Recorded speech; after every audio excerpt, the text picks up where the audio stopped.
All right, guys, welcome back to the Waxcast with your host, Gavin Wax. Today's a action-packed day for this new show that I came up with about an hour ago.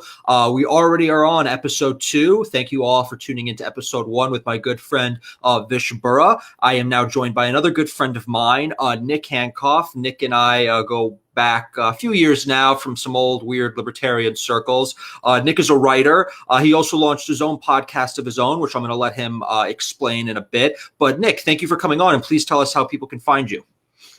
Well, first off, thank you, Gavin. Congratulations, episode 1. Very high energy. You and Vish were fantastic and inspiring to me, even though I feel like I'm on the same page as you guys. I shouldn't really need inspiration, but that was a real pick-me-up show, and just what you guys have been doing with the New York Young Republican Club. So thank you. So yeah, I'm at nickhankoff.com, and my podcast is Come Home America with Nick Hankoff. And actually, there's another little secret out there. There's another podcast I'm co-hosting with Jose Nino, the great Jose Nino. Good guy. That podcast is called Order and Liberty. And it's in a soft launch phase right now. We're going to have some big episodes coming up as well. But that's on YouTube at Order and Liberty. But anyway, we are both starting off our little podcast sort of around the same time. I'm only a dozen episodes or so in, and I look forward to having you on the show soon. But thank you for having me on first. I appreciate it. No, my pleasure. My pleasure. I'm glad we're doing it. And we have a lot to talk about. Like I mentioned earlier, we first came to know one another through libertarian circles online, kind of followers of Austrian economics, the Mises Institute, that sort of shtick. And I think we've both evolved politically. I'm a recovering libertarian. I still hold many libertarian views. I still respect a lot of the great thinkers and writers. I do love Austrian economics, and I have a great respect for it. But when it comes to politics, I've definitely shifted a bit. I consider myself more of a conservative and a populist now, but I still hold true to many different, kind of libertarian principles. But I did want to talk to you about sort of the decline of libertarianism as a movement, because, a few years ago, I remember when me and you started to come into contact with one another, there was the Ron Paul movement, which was in many ways kind of a precursor to the Trump movement. It was very populist. It was very grassroots, and it had a lot of planks that now have been taken on by the Trump populist movement, namely non-interventionism being one of them. And I think a lot of libertarians could appreciate many of the foreign policy aspects of the Trump administration. But it seems like a lot of that energy, not just in the Ron Paul movement, but just broadly in the libertarian circles, has kind of waned and died out in recent years. And it's sort of now become even more fringe than it was before. It's not nearly as dominating in terms of like the news cycle, in terms of just the online, just the online, what you see online when you go on, when the different readers, the different, personalities, they've all kind of shifted. So what would you blame for that kind of decline over years? If I'm correct in saying it has declined, I may be wrong, but I'll pass it off to you. Yeah, well, I agree with you. I think I would just a little differently in the sense that you can judge it in different ways from different perspectives, because not only was the Ron Paul movement a precursor to Trump's presidential run, but it was also seeding the ground in some ways for the Tea Party. The very first Tea Party in 2007 was a Ron Paul event. And so even before it took on the wider movement that people know by that name. And then, of course, even some libertarians bled into the Occupy Wall Street movement. And so, probably much smaller on that scale. But just to talk about where the movement went, it just kind of became amoebic, and there was no longer this center of the movement around Ron Paul and his presidential campaign, but it was this just an inspired young movement of people who knew they wanted something different in the world, that the world is not supposed to be this way. And, that was at this point now 12 years ago. I mean, wow, it's we are old, right? But no, so I do take the position that you do, that libertarianism has declined. You can sort of make excuses like I just did for all these different avenues people have taken it, and little hotspots here and there where some success has been found. But what I'm really interested in now is getting out of that mindset that we were in 12 years ago, where the ideas that fueled us were the left and the right are the same. It's a big illusion. The Republicans and the Democrats are just all the same, and it's totally an illusion. And some of that still exists. Some of that is still true. And, we can understand that. But at the same time, we know that the world is not the same place, and it's not the comfortable place. And so, what I always wanted to avoid was falling into this overconfidence and arrogance in the ideology, and making the ideology make everything in my life fit through the ideology, and to fit my personality and my everything that I do through the ideology of libertarianism, because it's that sort of arrogance that just blinds you to the reality of the world that you're in. So just saying those things can really upset the least productive libertarians out there. Will be the most upset by that. But what happened with me was, largely personal factors of just growing up and becoming a husband, becoming a father, becoming a homeowner, becoming, all of these roles you take on in your community.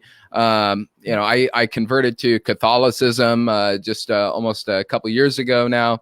And so all of these different things that just happened in my personal life made me cherish and appreciate more of the institutional bonds that we have. And as much as what drew me to libertarianism was a sense of appreciating society and people coming together in voluntary transactions and people helping each other out, this is also what I'm finding in my institutional growth and how it's forming myself, my formation. It's helping me become a better person, helping me serve others in the world in a much bigger, deeper, more richer way than just this online circle jerk. Yeah, a superficial idea of the free market or whatever sort of fundamentalism you have.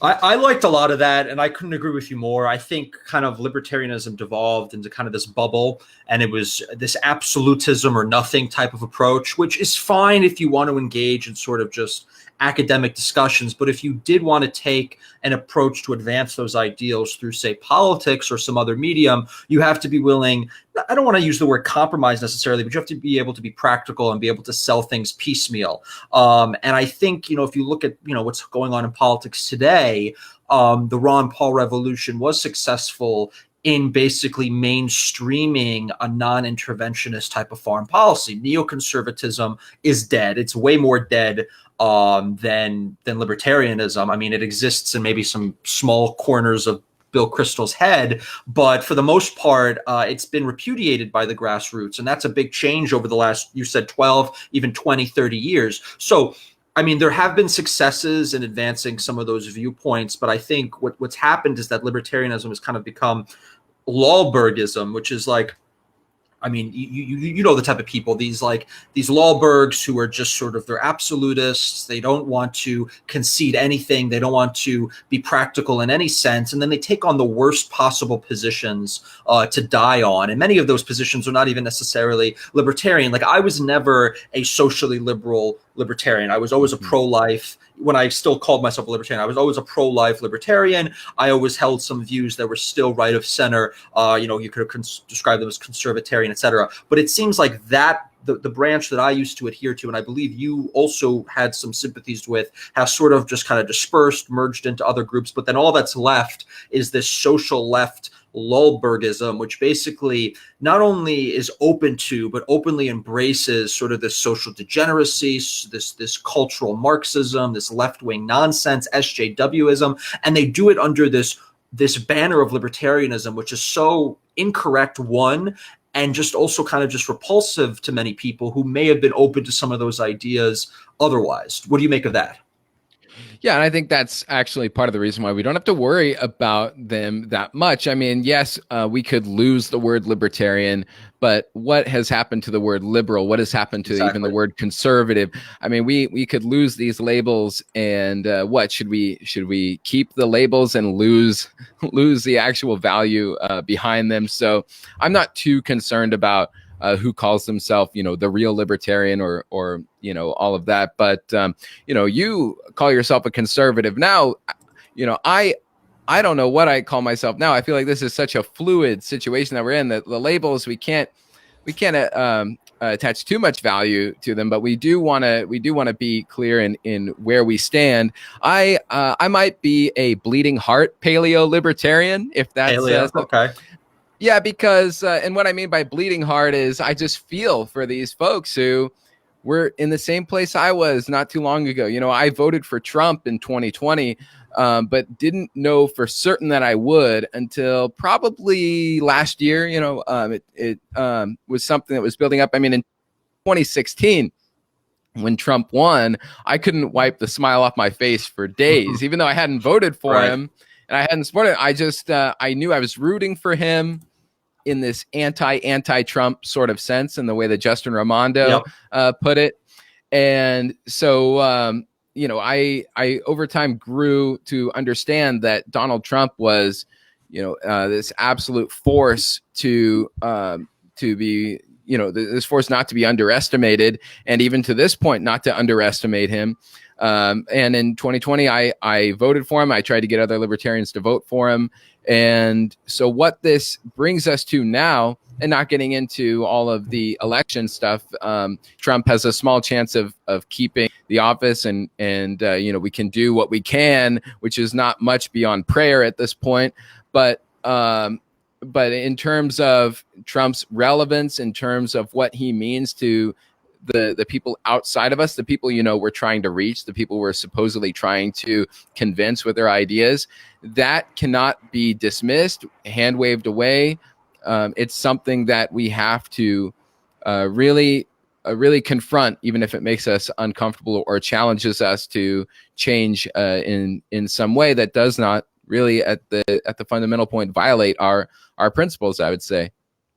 Now, a lot of things with libertarianism has also changed with this whole COVID pandemic. I think we've never seen such a big resurgence of statism. We've never seen such encroachment on liberties, certainly in our lifetime, and such a rapid expansion of government, basically, being supported by both sides of the political spectrum. I know you talked about earlier both sides, in old libertarian circle days being described as the same. I would argue there are a lot of differences ideologically. I would argue, though, that the heads of the establishment of both parties are kind of the same. The party structures are still the same. So from that, I would agree. But what do you view the future then? I mean, how do we come back from this? How do we push back against the growing encroachment of the state? And look, I've changed my views on the role of the state. I still would never support what the left is calling for, and what the expansion of it has become. I don't want people to basically live off the dole of the government through these stimulus programs. I mean, we can make an argument maybe due to the fact the government has essentially shut down the economy at this point, maybe they have a responsibility to cover them. But where do you see, and I also am curious, do you describe yourself as an anarchist or a minarchist? I mean, where do you stand on that front as well?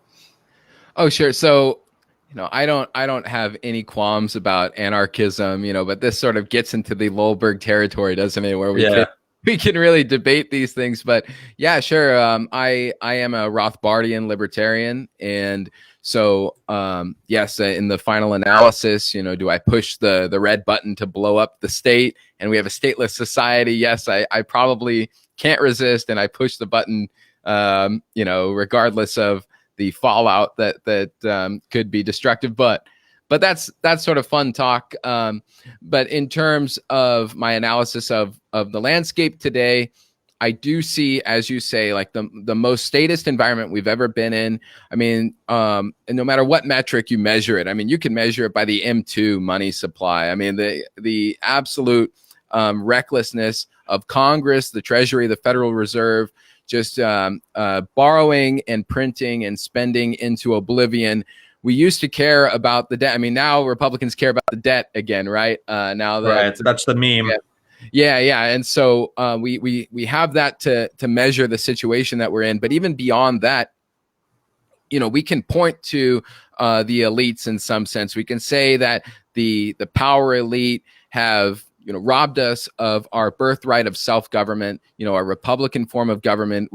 this tradition that's been handed down to us from previous generations has also been robbed. You can go back to whatever historical point you want, but I think the point is now, if we want to retain that, if we want to give our children something better to look forward to, yes, you point much of the blame at those who are not just robbing us of that birthright that I talked about, but even subverting our mediating institutions, the fabric of the society that's now just been taken over by wokeism, been taken over by the same sorts of talking points that you hear on the Black Lives Matter website as you do from the World Economic Forum's Great Reset policies. So all of that is what we're up against. And the real difficult part is, even where I am now, moving from Los Angeles, California to Northeast Indiana in Fort Wayne, even where I am now, I'm surrounded by lemmings. And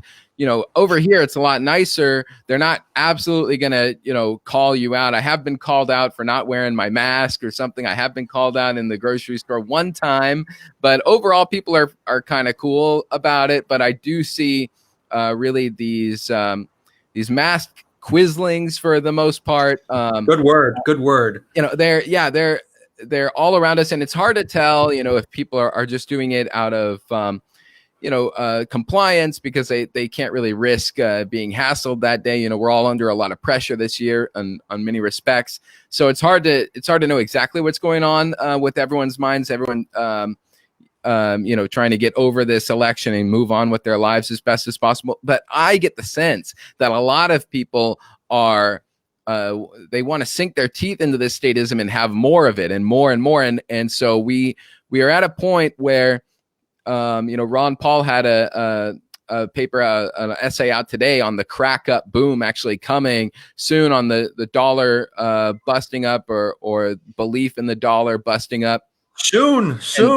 Yes, soon. And hyperinflation is coming. I want to talk about this in more detail, though. And the question is like, where do we go from that point? If it's not, an absolute dollar catastrophe, if it's some other social catastrophe that comes up, something that comes up that breaks up society so hard, where we see some balkanization or we see some zombie apocalypse, whatever it is, where do we go from there? Is it guaranteed that we have nowhere to go but up from there? And maybe not. Maybe we're actually continuing to slide down further from there. So, my point over all of this is that we cannot be we cannot be oblivious, aloof, and arrogant about the times we live in.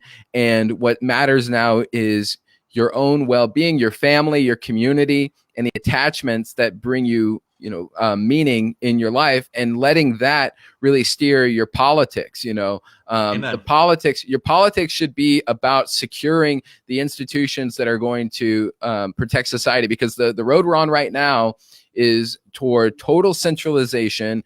And you're not going to actually see U.S. Marshals march in and take over your local church or your house of worship, whatever it is.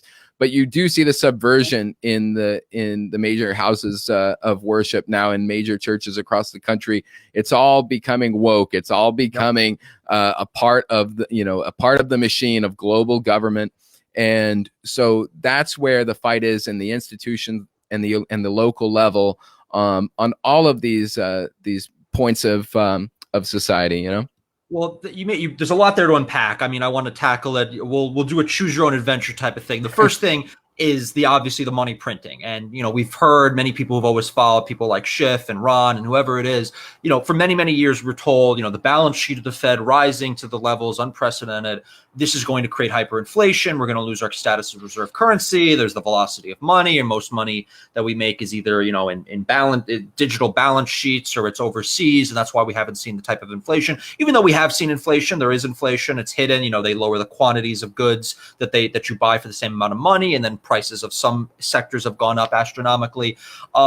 But it seems like there hasn't been that return to equilibrium that you're supposed to see, which is basically what you were describing, kind of an economic collapse, which some would describe as maybe not a bad thing, because if the system that's become so broken and so corrupt and so massive, this Leviathan, if it were to collapse and you had to rebuild from an equilibrium, you would return back basically to a better place. Obviously, that's a long path that paved with a lot of blood and treasure and misery. But that's one view. People are like, just speed up the collapse. So that's one thing I want to talk about, the hyperinflation thing. The second thing that you also brought up is kind of like, where is the libertarian response to these social and cultural issues, which are very much important? There seems to be none. And obviously I'm talking more about like the Lawbergs, that when you see the BLM, when you see the rise of Marxism, when you see the rise of Antifa, where you see the rise of lawlessness, social media issue, and social media issue, for example, the libertarians are known to be found. I'm glad you brought up social media issue, because one issue that I've been butting heads with many so-called libertarians on has been Section 230. Now, my view is that Section 230 is a government-granted privilege to one sector of the economy, that these internet monopolies or big tech enterprises are given a certain privilege, which is namely they are protected. They are protected from liability in the courts based on what they may publish or what they may say if they act a certain way. But they're not acting a certain way. They are acting as publishers because they are editorializing. So thus, that government privilege should be revoked. But for some reason, there are these Koch-funded libertarians who say, oh, it's not a privilege to begin with. But how could it not be a privilege if it's only given to one sector of the economy and not others? Not to mention that even if you lived in a pure libertarian society, you would still have courts of law, and you would still have courts adjudicating things like defamation, things like fraud, things like, all the types of things that these companies could be held liable for if 230 didn't exist. So those are three buckets. I don't know which one you want to take first: the social media, the hyperinflation, or the cultural social issues. Right. So let's do social media first. And Professor Michael Rechtenwald gave great guy. He gave a compelling speech at the Mises Institute, which is really the last bastion of like good libertarianism. And even that label libertarian has basically been dropped by the president of the Mises Institute, Jeff Deist, he's got some he's one of the best out there with his analysis of the national psychosis, which was the election. And so, if you think there's no hope for, the libertarians, the people in the movement, I point you to the Mises Institute. I just had Tho Bishop on my show recently. Great guy. I want him on as well. Yeah. Okay. So on the social media question, Michael Rechtenwald, who's now associated with the Mises Institute, he really draws into the history of these great big corporations and how they got their startup funds from the CIA. And so very interesting history to look at there. And, I'm actually listening. I'm in the middle of the Death to Tyrants podcast episode with Rechtenwald on there. And Death to Tyrants podcast is just another example of what you and I are talking about, which is this libertarian, really finding their footing in the world that we see today. So don't count us out yet. But as far as 230 goes, Gavin, I am not a lawyer. Maybe some smart lawyers. I need to do my own research, because I don't want to cut off our nose to spite our face kind of thing. I don't want to, have 230 go out and that, maybe it does take down Facebook and Twitter, but it also takes down you and me because people leave a comment in our show. And maybe that hurts us too. Well, to be held responsible. I don't know. It's just a question that I have, but I do think I'll just say this. In terms of like being open to working with Alexandria Ocasio-Cortez to come in and Elizabeth Warren to come and break up these big corporations. If we sort of had a clear horizon on sort of what was next, a follow-up step in terms of bringing a sense of freedom and transparency and access to everyone on these platforms, then I think there is a role for the state to become involved, because really it is involved. There's no escaping it. These are arms of the state. And so if we can use that to our advantage, then it's legitimate going after Amazon, Google, Facebook, what have you. That's a very interesting point that you don't hear a lot, because many people try to deny that the state is already so intertwined in many of these facets of our life, and you're not going to be able to get them untangled. It'd be a lot easier to have it be somewhat of a better, somewhat acting like a force for good, or at least make some sort of improvements, rather than, this sort of, esoteric discussion about, eliminating the state altogether. I mean, again, it's all about the piecemeal part of it, and it's all about, if you're willing to accept small victories, small battles, rather than it's either the whole thing or nothing. And it's with 230, for example. I mean, people will make the argument that it'll bring down everyone. I disagree. The people that would be most at risk are these big tech companies who have been just so blatant in what they've been doing in terms of editorializing. They would be the first to go down because they have the most to lose and they have the most money to give if it were to come to a settlement or were to come to some kind of adjudication. But, if we can't first declare that what they're doing is at least taking advantage of a government privilege and they're not operating in a free market, then I was hoping that more libertarians would be on that train wagon. But when I argue with them, they all basically have, it's the old montage. They're all pro-business. They're not pro-market. And I see a lot of libertarians, particularly those of the Beltway, have become just basically pro-business shills. They're not pro-market shills, because if they were pro-market, they would say, okay, why does only this subset of companies have this privilege and no one else? Instead, they're saying, oh no, we need to give this set of businesses this privilege because it'll help them. That was never a libertarian approach. No. When I was in the libertarian circles, I always remember the difference between pro-business, pro-market. What do you make of that distinction? Right. And I mean, clearly we have to, really take the fight to these power elite controlled institutions that are just taking it to us and we're getting nothing in return. I mean, even tax breaks in some instances should probably be lifted. And, I understand getting rid of a tax break is sort of a tax increase, but, I think even we could get to some compromises with the populist left on some of those points, because, it really is about pitting power versus power at some level. I mean, in terms of what I was speaking about, bringing the federal government to the doorsteps of these gigantic deep state tied corporations, that is akin to me sort of using the state and local governments against the federal government when the federal government is encroaching on our liberties. So it is a matter of thinking about pitting power versus power. And, you cannot, again, I say this, you cannot separate yourself from the world. I mean, you cannot say that I am clean, I wash my hands of this, because you're spending Federal Reserve notes, and so therefore you endorse everything the Federal Reserve does. It's insane. So you're in the arena. You're in the arena, and it's a matter of are you going to make a move? Which way are you going to go? Which side are you going to take, in a sense? And so, yes, we can pit power versus power in that way. That is the only way to limit power. That's the only way to, gain it enough for yourself to, shield yourself from your enemies. It's not going to happen in this abstract way where people think they can look at a piece of paper and say, oh, well, Amazon's a private company, and the whatever it would be, some commission in the government is the state, and that's some clear line there. They're really, and they're really not. And that's a good point. Many of these massive corporations are so embedded and intertwined with our government, to view them in this kind of just this view that they're just a private company and you're just looking at like an economic chart or an economic theory is just incorrect, because that's not how they operate. That's not what reality is, and you have to treat them differently. But I also want to touch on a few other topics. Let's run into hyperinflation real quick, because this was always something always interesting to me. The balance sheet has exploded. The amount of money being spent is insane.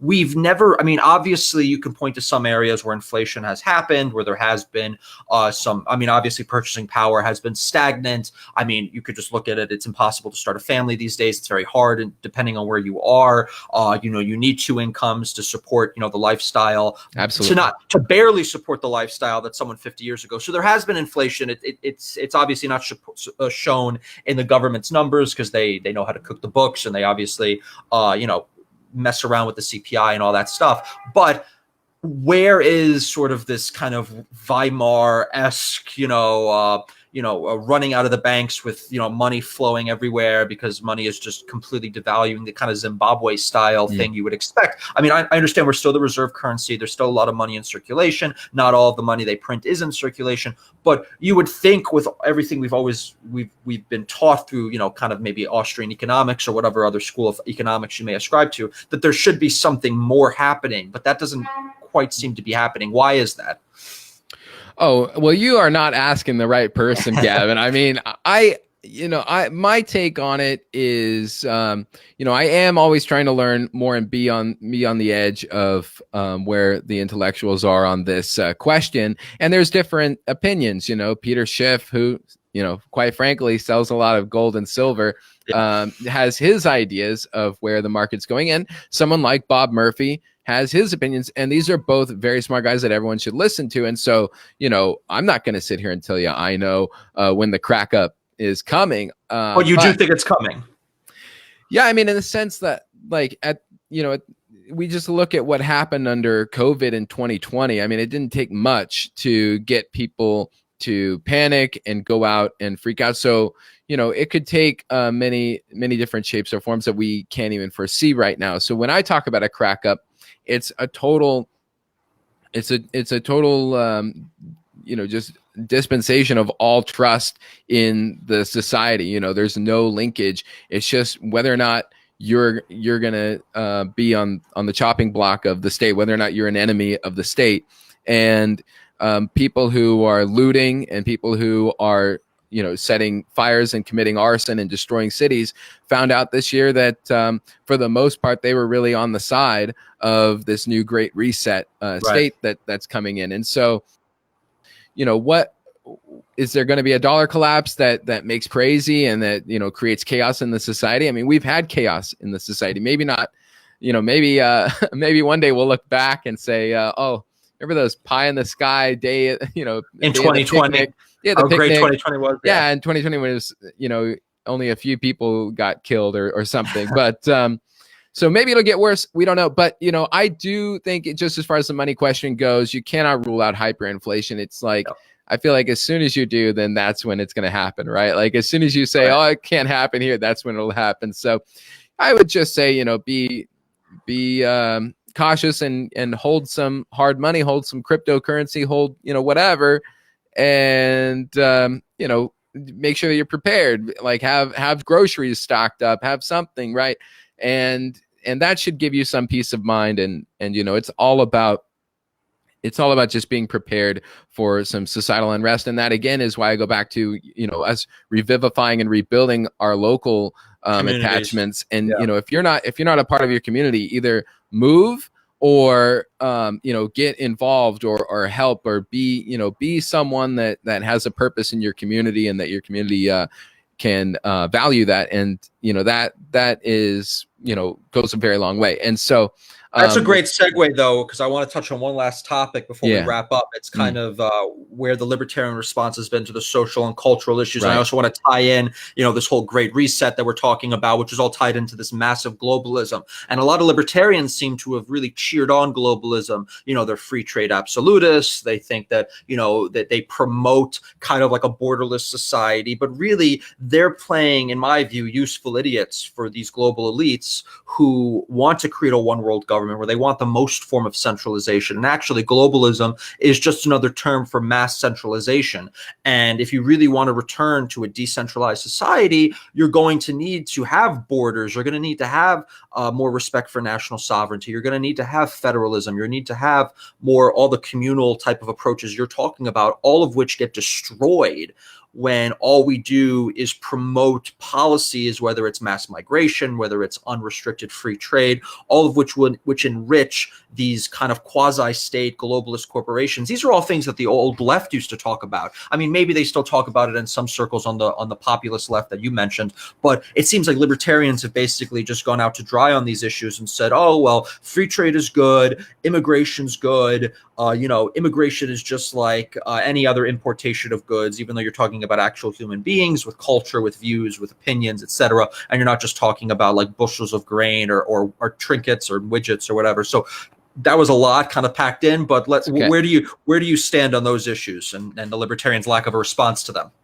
Right. So the libertarian, I have these faults in me that I have to overcome sometimes. I mean, years ago when Black Lives Matter first came up, I saw, okay, people on one side of the line, cops on the other side of the line, people, state. Okay, I guess I side with Black Lives Matter, right? And that was just an instinctual thing. I'm going to give them the benefit of the doubt and hear them out. And I had sort of learned my lesson of this through the Tea Party and Occupy Wall Street. I'm going to give these sides the benefit of the doubt and ultimately be disappointed, right?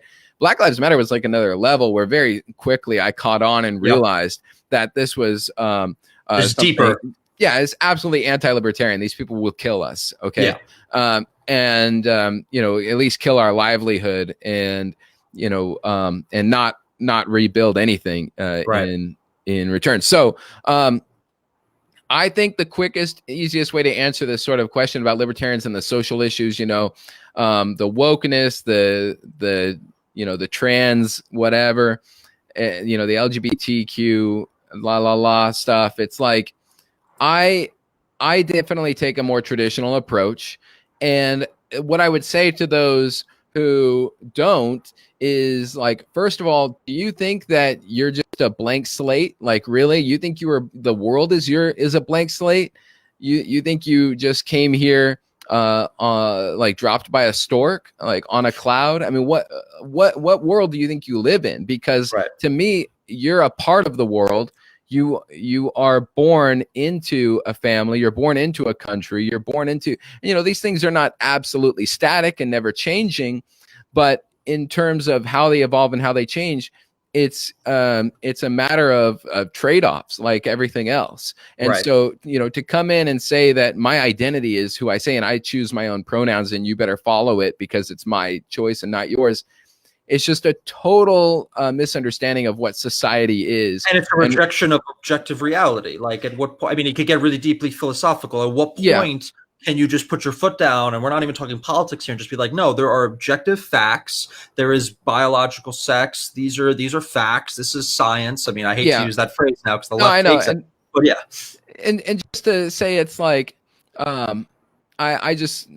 I think that Robert Nisbet in the book The Quest for Community, he really helps understand, and what I'm getting at here is, like, the Rothbardians, the libertarians of that sect know that we want to put society over the state. We do not hold the state in any regard whatsoever, low or high, and we want to get rid of the state. But why, right? And the question why is because society. And what is society? Well, let me just read this quote from Nisbet's Quest for Community. He says, "The individual alone is powerless. Individual will and memory, apart from the reinforcement of associative tradition, are weak and ephemeral. How well the totalitarian rulers know it." And so the lesson from this, Gavin, is that the state, yes, the state is at war with you. There used to be an old bumper sticker. It's not the left versus right. It's the state versus you. And to some sense, yes, the state is after you. But you know what? The state really needs individuals. The state lives off of individuals. It requires individuals. And that's why, the state is pouring in individuals into the United States at record numbers. So the state has no problem with individuals per se. It's attachments. Okay. The individual alone is powerless, as Robert Nisbet writes. And really what's powerful are individuals coming together in a community, coming together in institutional bonds, and coming together in things that last the test of time beyond the individual. And so all the things that the left is trying to destroy with COVID right now, and the state, as long as the individual is sort of tantalized with this state-sanctioned mode of freedom, which is all of this degeneracy, then the state doesn't care about your freedom. It's not going to encroach on that freedom. Okay, the state's going to encroach on the freedom that you exercise to build the society that you wish for your children. Okay, the state wants to control you, but it even deeper than that, it wants to control your attachments to others and make its attachment to the state, make your attachment to the state the only one that matters. And so now you do see people who put the state above their families, put the state above their communities, and go out and rat out on people. I mean, you had Libertarianism Inc. coming out and going nuts on Thomas Massey. In my newsletter, I highlighted that. And so I tried through my newsletter and through my podcast to just highlight these inner wars a little bit in the libertarian side of things, just to try and wake up more people and be like, you can still get out. There's nothing to be embarrassed about. We'll welcome you with open arms. It's fine. Just come into this bigger tent fold of this dissident right, this paleo-conservative, paleo-libertarian right, and this populist nationalist right. And that's where, the future is, and where you can have a shot at building a libertarian order. Okay. Yep. But at the local level, I mean, you made some great points there. I mean, with the love of state trumping all of it. I mean, and like you said, the powers that be only care.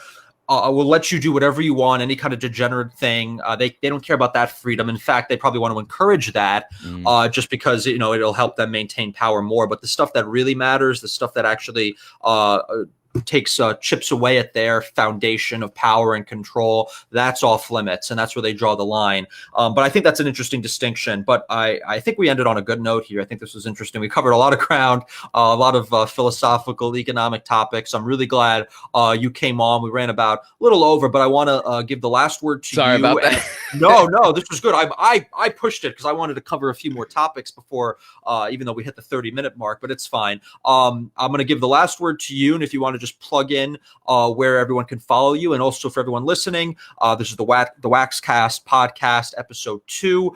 We stream whenever I'm available, no set schedule, and we are joined by Nick Hankoff. Nick, take it away. NickHankoff.com, Nick_Hankoff. I do have a Substack that's totally free. So NickHankoff.substack.com for my newsletter. And I think you'll enjoy it. It's a little something for everyone out there. But yeah, the podcast on Spotify and iTunes everywhere is Come Home America with Nick Hankoff. And also look out for Order and Liberty with Jose Nino and Nick Hankoff. Thanks, Gavin. No, thank you, Nick, and hopefully we'll get Jose on. He's another great friend of mine. So thank you again, and tune in for our next episode. It could come any minute now. We have no idea what's going on here at Waxcast. Thank you, guys.